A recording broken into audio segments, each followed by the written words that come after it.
우리 인생은 선택의 연속이고 하나를 선택하면 다른 하나를 포기할 수밖에 없습니다. 그렇기 때문에 우리는 우리가 과거에 선택했던 길을 되돌아보며 후회를 하고 선택하지 않았던 다른 길에 미련을 가지곤 합니다. 우리는 완벽하지 않은 인간이라서 과거를 후회하고 미련을 가지고 끊임없이 뒤를 돌아보고 현재를 아쉬워하고 시간을 되돌리고 싶어 합니다. 우리는 불완전한 인간이기 때문에 이러한 사고방식으로부터 자유로울 수가 없습니다. 그때 내가 왜 그랬지? 그때로 되돌아가서 다시 살아보고 싶다. 지금의 나와는 다른 삶을 살아보고 싶다는 생각을 하는 거죠. 즉, 사실이 아니라는 걸 너무나 잘 알고 있지만 우리가 처한 현실이 아닌 다른 상황, 반대의 상황을 끊임없이 상상합니다. 강의 시작에서 뜬금없이 갑자기 인생에 대해서 말씀드리는 이유가 이번 강의에서 다룰 가정법이라는 것이 인간의 이러한 사고와 연결되기 때문입니다. 현실이 아님을 너무나 잘 알면서도 우리가 평소에 얼마나 자주 이런 식으로 현실과 반대되는 가정을 하면서 살아가는지 한번 생각을 해봅시다. 그리고 이러한 의미를 어떻게 영어로 표현할 수 있을지도 같이 한번 생각해 봅시다. 내가 187cm였으면 좋겠다. 내가 하늘에 닿으면 너에게 별을 하나 따줄 수 있을 텐데. 내가 미국인이면 영어를 안 배워도 될 텐데. 산소가 없으면 지구에 어떤 일이 벌어질까? 5분만 일찍 일어났더라면 지각 안 했을 텐데. 내가 그때 거기에 너와 함께 있었더라면 좋았을 텐데. 너의 도움이 없었더라면 분명 성공할 수 없었을 거야. 현실을 반대로 말하고자 할 때 동사 자리에 어떤 굴절 형태가 들어가야 될까요? 지금까지 배웠던 굴절 형태로는 이러한 의미를 만들 수는 없었던 것 같습니다. 파트 1, 파트 2에서 배웠던 동사의 굴절을 한 페이지로 간단히 정리해 보았습니다. 시제 굴절, 접두사 접미사 굴절, 수일치 굴절, 준동사 굴절, 상, 수동태. 그런데 사실 설명하지 않은 동사 굴절이 하나 더 있습니다. 그것이 여기서 등장합니다. 바로 완곡어법 굴절입니다. 완곡어법 굴절에는 동사의 과거 시제와 동일한 형태와 헤드 PP가 있습니다. 동일한 형태, 비슷한 형태가 계속 반복되어 재활용되고 있음을 확인하실 수 있습니다. 완곡어법 굴절을 사용하면 공손하고 예의 바른 정중한 태도를 나타낼 수 있고요. 말에 힘을 빼서 어조를 완곡하고 부드럽게 표현할 수 있습니다. 간단한 예문을 보도록 하겠습니다. Will you close the window? Can you close the window? 라는 이 두 문장을 각각 Would you close the window? Could you close the window? 로 바꾸는 것이 완곡어법 굴절입니다. 그렇다면 will이나 can을 쓰는 경우와 would나 could를 쓰는 경우 어떻게 다를까요? 창문 좀 닫아줄래? 라는 의미는 동일한데 그것을 전달하는 어조에서 조금 차이가 납니다. will이나 can을 쓰게 되면 어조가 조금 직접적이고 단정적인데 반해 would나 could를 쓰게 되면 어조가 약하고 부드러워집니다. 음성적으로만 보더라도 전자는 뭔가 발음이 억세고 딱딱한 반면 후자는 부드러운 느낌입니다.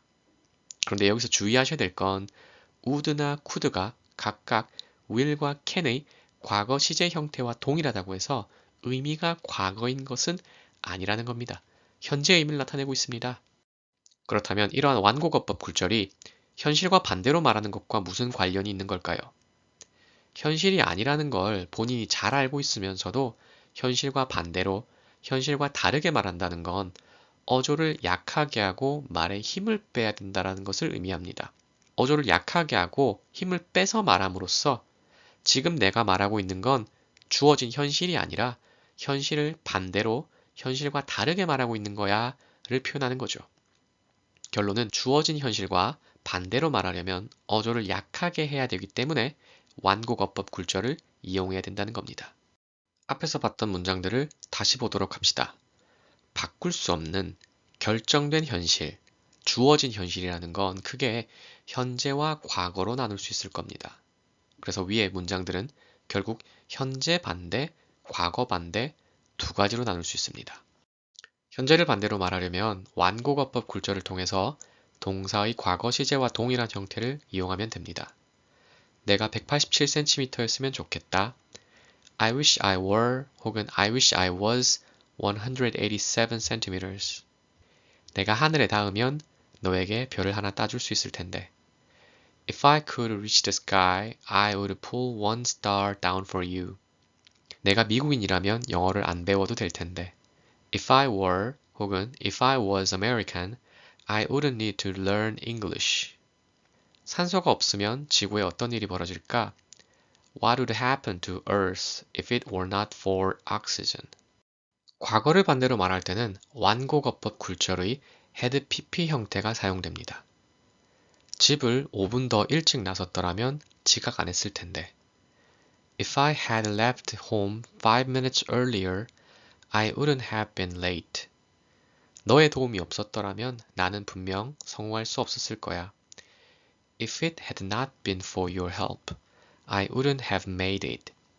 정리하면 현재를 반대로 말하기 위해서는 완고거법 굴절 가운데 동사의 과거 시제 형태와 동일한 형태를 사용하고요. 과거를 반대로 말하기 위해서는 완고거법 굴절의 had pp 형태를 사용하게 됩니다. 완고거법 굴절의 형태는 이전에 나왔던 동사의 굴절 형태와 동일합니다. 시제 굴절의 과거 시제 굴절 형태와 동일하고요. 상을 나타내는 have pp 형태와 동일합니다. 영어는 동사의 굴절 형태 가지수가 적어서 하나의 형태에 여러 의미가 더 씌워질 수밖에 없다라고 말씀을 드렸습니다. 그래서 하나의 굴절 형태가 여러 의미를 가질 수밖에 없는데 기존의 굴절 형태를 재활용할 수밖에 없어서 어려움이 발생합니다. 하나의 형태를 여러 다른 굴절들이 공유하고 있지만 결코 같은 것은 아니라는 것, 1대1 대응이 아니라는 것을 기억하셔야 됩니다. 단순히 과거 시제를 나타내는 것인지 아니면 현재를 반대로 말하기 위해서 사용된 것인지 구별할 수 있어야 합니다. 현실과 반대로 말하고 있는데 상대방이 반대로 말하고 있다는 것을 인지하지 못하면 본래의 메시지 내용과 정반대로 받아들이게 되는 큰 불상사가 발생합니다. 현실과 반대로 말하고 있음을 상대도 오해 없이 확실히 알아야 되는데 의사소통에 오해가 없도록 하려면 어떻게 해야 될까요? 여기서 조동사가 등장합니다.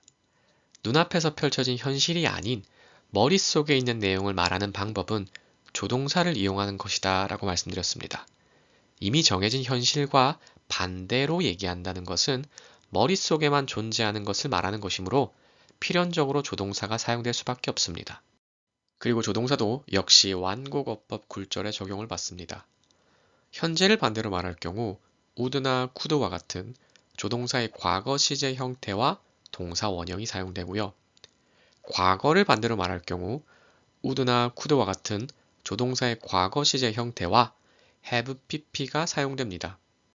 그래서 조동사의 과거 시제 형태가 사용되었다면 주어진 현실과 반대로 말하고 있는 가정법은 아닌가 생각해 볼 수 있습니다.